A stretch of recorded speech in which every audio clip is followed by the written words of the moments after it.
Morning, dzień dobry. Have everyone learned that one so far? Good morning in Polish? Can we try it together? I'll say it, then you say it back. Dzień dobry. Oh, we got it. Bonjour, bom dia, bom dias, sabakil. I think I got all the official languages. Distinguished guests, Mr. President, Mr. General Secretary, professors, mayors, I want to make sure I get everyone, vice mayors, ministers, majesties, excellencies, vice excellencies, deputy vice excellencies, what looks like the entire city of Philadelphia, and virtually, there we go, and virtually half the elected officials of Korea. As moderator, it is an honor to welcome you to the 15th World Congress of World Heritage Cities. You are the stewards of the world's cultural treasures. And for those of you who see this World Heritage designation as a marketing tool alone, I hope that others here will help convey the great responsibility and protective challenges that comes with it. Now, perhaps some of you are familiar with the story of the traveler who went to Greece. And he saw a monastery atop a cliff top, and he wanted to go. And so he walked around, and he found a basket with a monk. And he climbed in, and the monk offered to take him up to the top, pulling the rope up high off the ground, 100 meters off the ground. He looks down, and then he looks up, and he notices the rope is frayed. And there's only a little thread of a rope left holding on, and suddenly he becomes worried, and he says to the monk, "How often do you change the rope?" And without missing a beat, the monk replies, "Oh, whenever it breaks." And today, I think we want to use this lesson, and with these cultural treasures, we don't want to have responsive action. We want to have proactive action. We want to get out ahead of the problems before they occur and take advantage of these challenges so that they don't become catastrophic problems, especially when we're dealing with these World Heritage amazing places. Now, we have a full schedule of experts to inspire and educate and share new ideas to help you manage, protect, integrate your treasures into the living and breathing cultural cities that you represent. Now, it's my pleasure to introduce to you our first keynote speaker. He comes from Barcelona, and I think he will agree that magnificent cities like Barcelona, they don't design themselves. Francesc Muñoz is an author and world-renowned expert of urban planning who will provide us with a new way to look at tourism and urbanism. And he has agreed to do this in exactly 25 minutes. Please join me in welcoming Professor Francesc Muñoz. Please take the stage. The stage is yours, sir.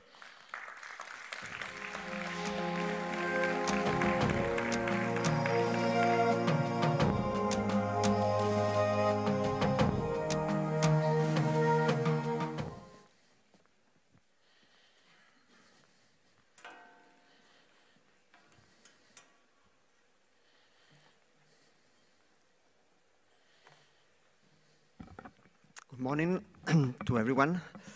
I promised to learn to say good morning in Polish by the afternoon.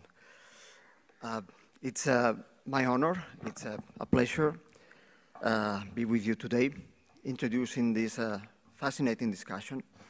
I also would like to thank very much this invitation and the wonderful organization we enjoying and the amazing festival and the activities we had yesterday. Thanks very much to all the team organizing for that, and a special thanks to Jacek Purkla for all of this. I have lost these 2 minutes, but I wanted to thank for this opportunity to share my views with you. I'll try not to talk too much about Barcelona, despite the fact that Barcelona, for me, in my view, is a very interesting lab thinking about global tourism today and its effects. Some of them well-known, some of them very unexpected, some of them unintended.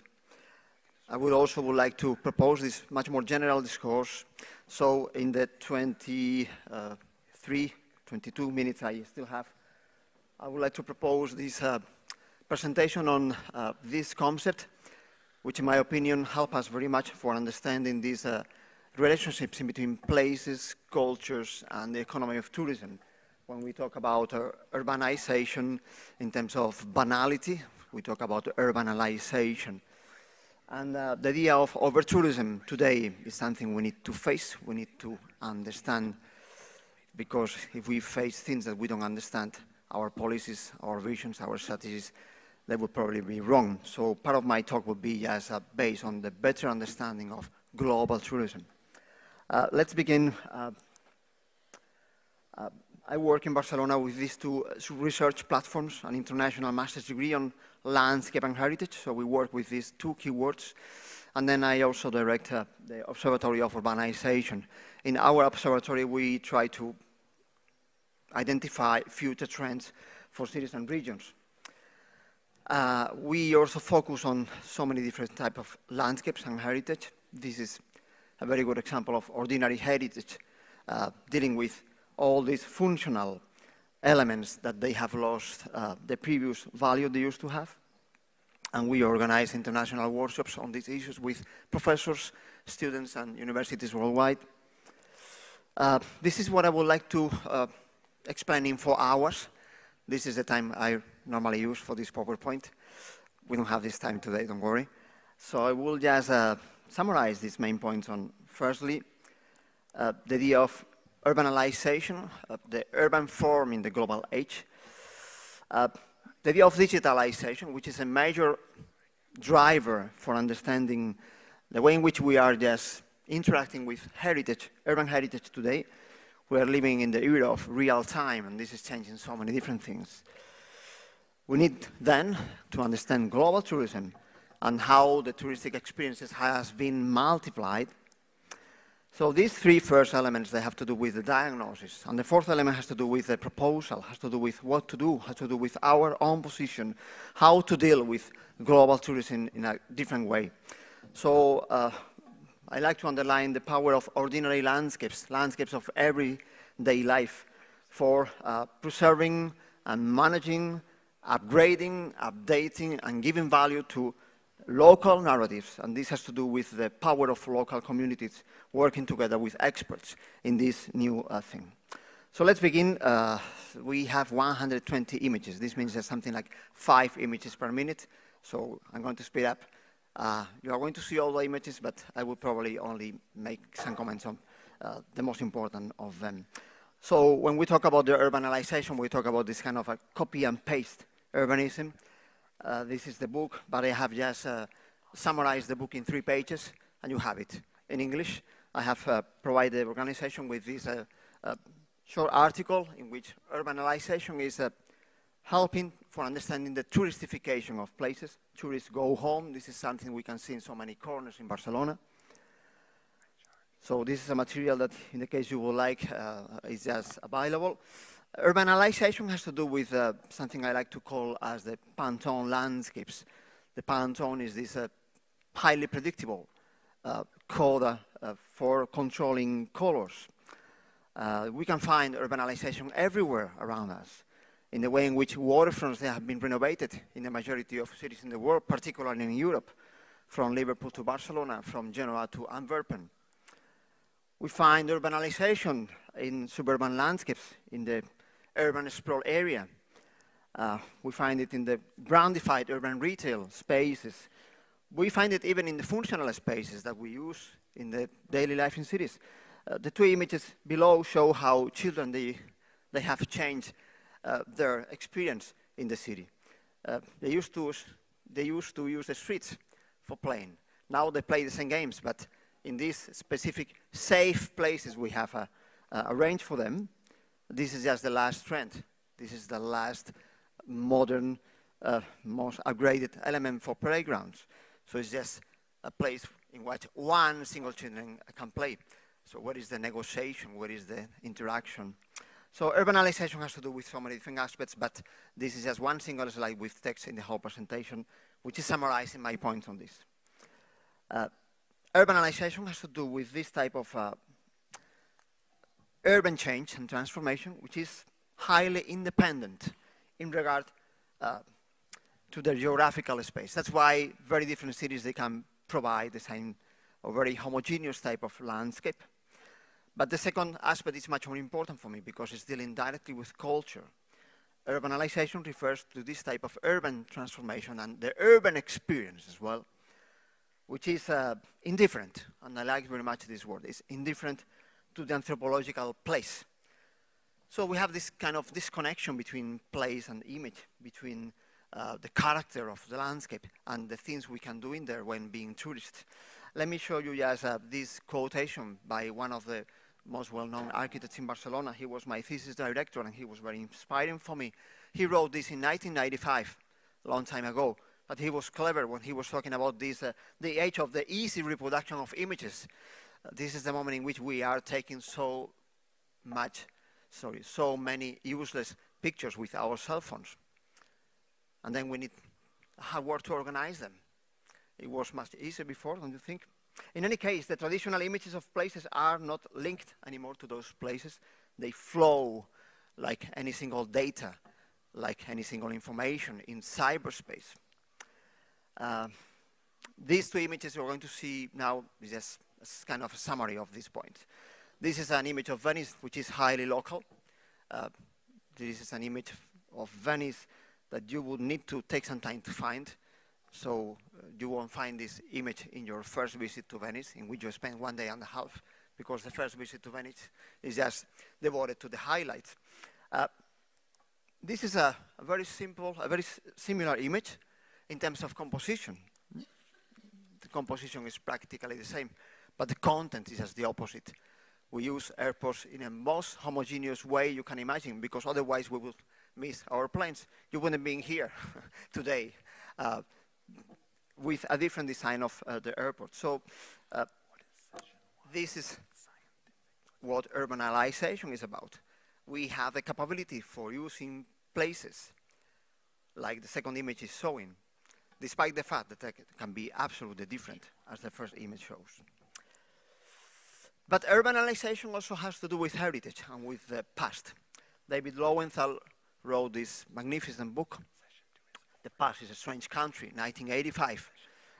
And he was clever enough to realize about how the past, nostalgia, the commodification of heritage is very useful.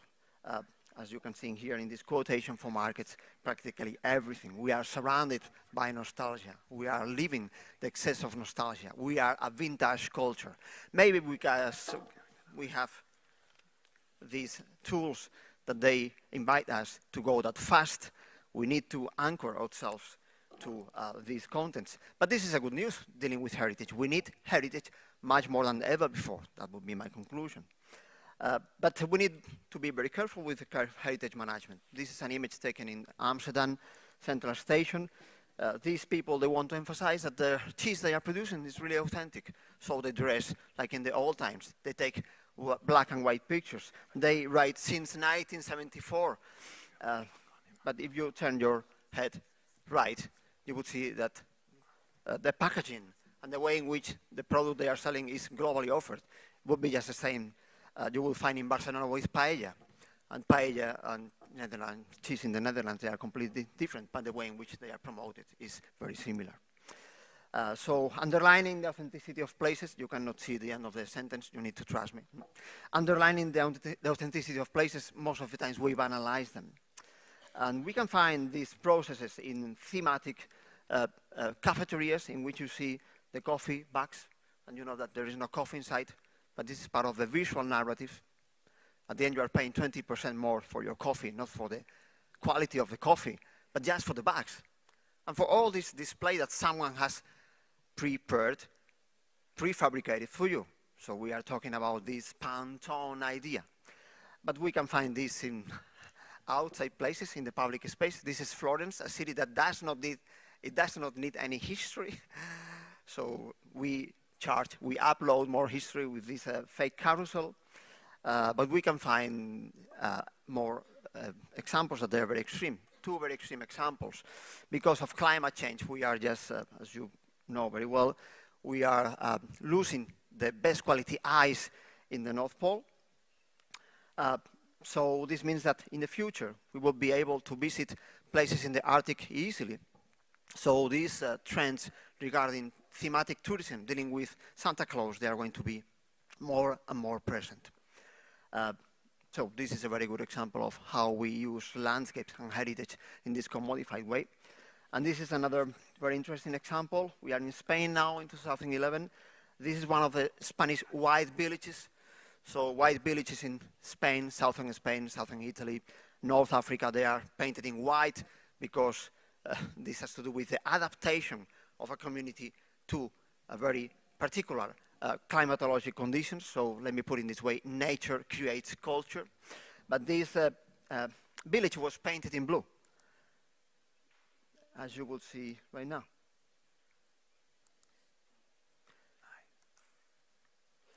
The whole village was painted in blue, and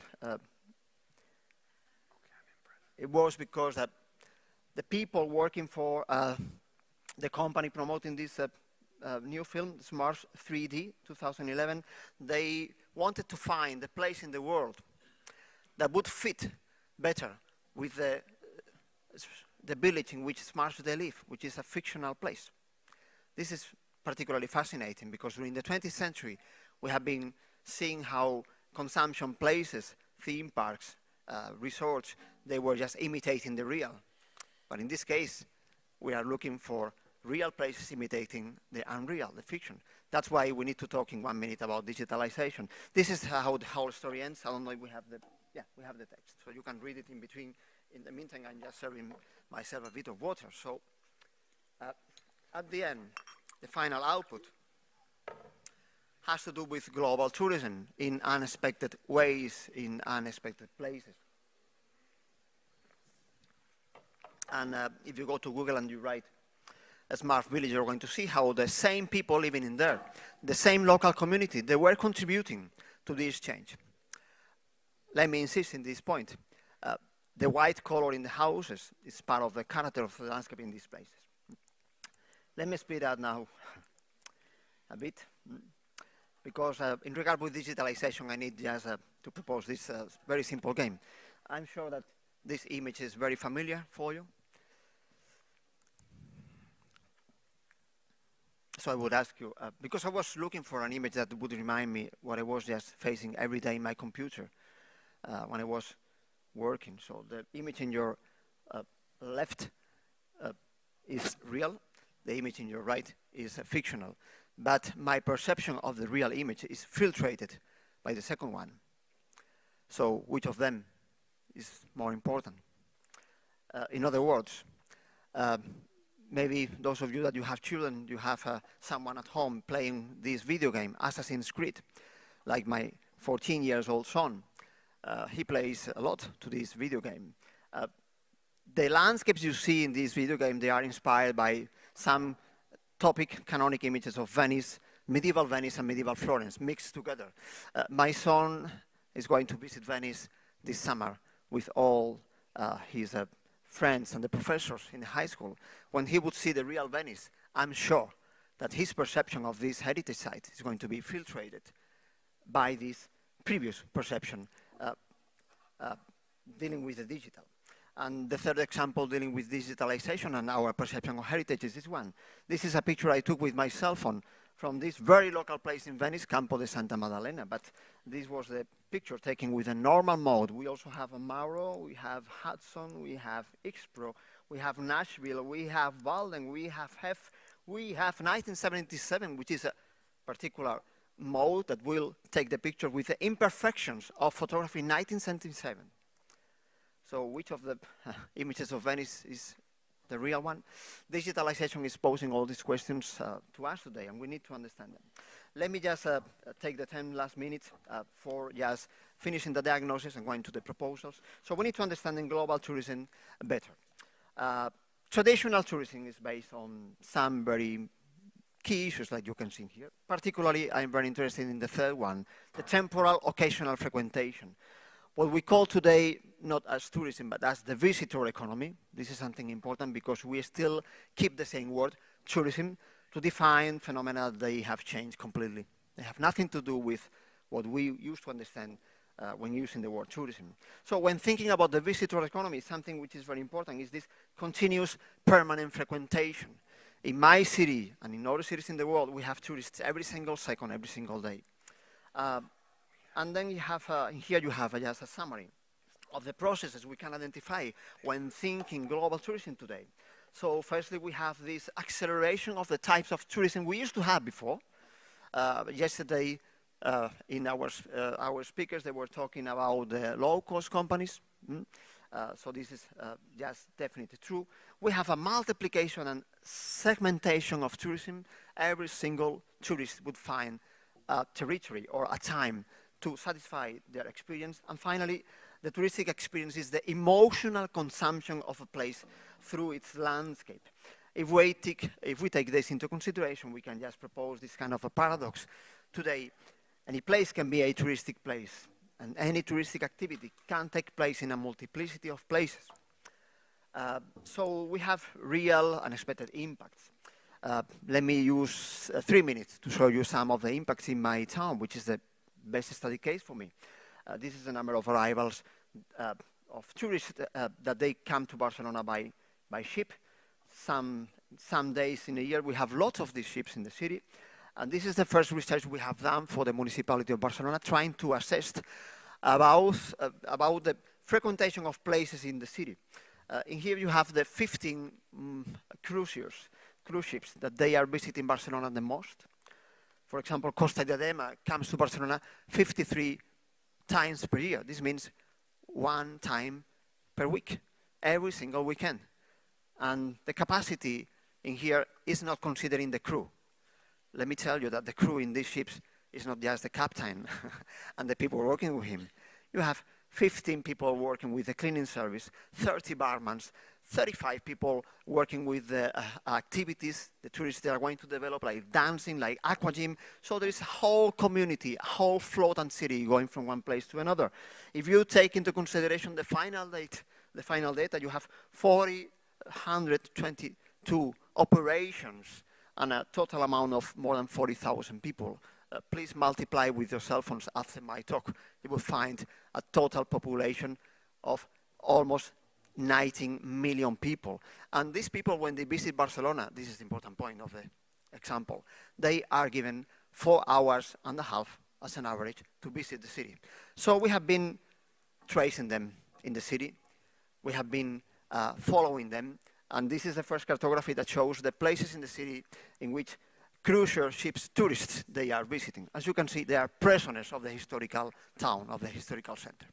This means that we need to change our approach to the pressures that tourism can provide to the city. And this means just updating our knowledge. In the case of Barcelona, Barcelona has become the mecca for global skaters. Let me show you 2 maps. The places in which people, young people, they were practicing skate in the 80s and 90s. The circle is just surrounding the historical center of Barcelona. And this is the situation today. These young people, they come to Barcelona for studying, but they come to Barcelona because this is the place, if you are a global skater, the place to be. And they are not tourists, technically. They are visitors. We can just show more examples like new touristic experiences. We have done this work trying to see how tourists, they use mobility services in the city. So we have really offers for tourists dealing with any single type of mobility system, from segways to Ferrari driving experiences, as you can see at the end. So it's not surprising that local communities, they are against tourism. In the case of Barcelona, it's very clear that the neighborhoods that they are against tourism, that they are evaluating tourism as the first most important problem in the city, they are the neighborhoods in the second map, the green areas, the neighborhoods in which you have either Gaudinian architecture, Antoni Gaudi, either the neighborhoods in the waterfront, which means that some neighborhoods, they are supporting the negative externalities of tourism. And as you can see, the progress of the negative vision on tourism in Barcelona is exponential. 1.2% people complaining about tourism moves to 8.1 in 6 years. I don't have the data for 2019, but I can tell you that they're going to be, yes, even more extreme. What are cities doing with this problem? How cities are trying to manage with global tourism? We did this work comparing 16 European cities, and we found that it was interesting to check this double set of parameters. Firstly, the action scale, the territorial dimension, because you can deal with tourism at the national, at the global, and also at the local scale. And dealing with the local scale, you can identify urban policies, metropolitan policies, and then we found this kind of a pattern, these 4 moments dealing with the evolution of management in terms of tourism. Firstly, cities, they try to promote tourism. Then the cities try to regulate tourism because they see the unintended effects. Then they try to retain and they try to just restrict tourism when it's impossible. And finally, they understand that they need to use innovation and new policies for tourism management.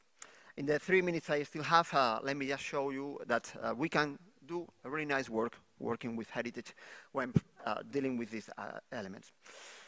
We need to defend, we need to promote the landscape character, the heritage singularities through these keywords: innovation, creativity, sustainability.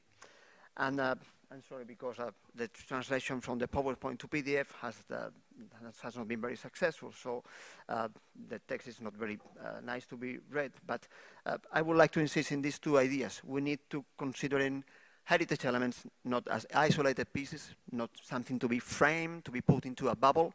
We need to approach this really fascinating concept of the heritage landscape. And this has to do with understanding heritage elements in the city as a network, as an infrastructure. And this is particularly important for me because planners, you know, they use the word infrastructure for other aspects of the city life, like roads, like services. They understand heritage as something minor. I don't agree with that. I think that heritage is a major element constituting a new type of urban infrastructure, and we are the experts for that. So let me use one example and then an elegant conclusion, and then I will finish in time. This is one very good example of those historical neighborhoods that they have not been regenerated in Europe. The majority of historical neighborhoods that have been regenerated, they are corresponding to the noble part of the city, where the king or the church or the power, religious or political, were located. Those neighborhoods that they are equally historical, in which working classes, in which production was located, like tanneries. This is a tannery in Vic, a small town in my country, in Catalonia. In here, you see how the typology of the buildings is completely different. Can you see how the third flat is just empty? This was because they needed to dry the leather.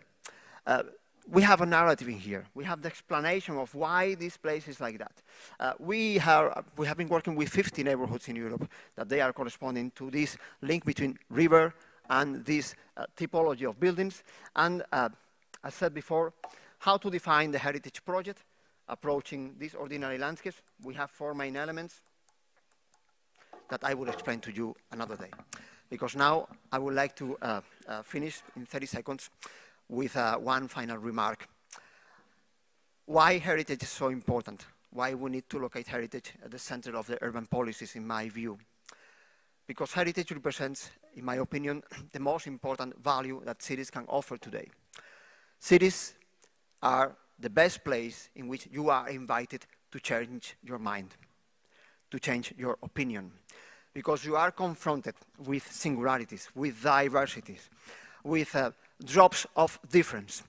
In the age of urbanalization, in the age in which these differences are more strategic than ever before, we need to strengthen our views. We need to be strong to defend any single drop of heritage, even ordinary heritage, which can be useful for proposing these strategies.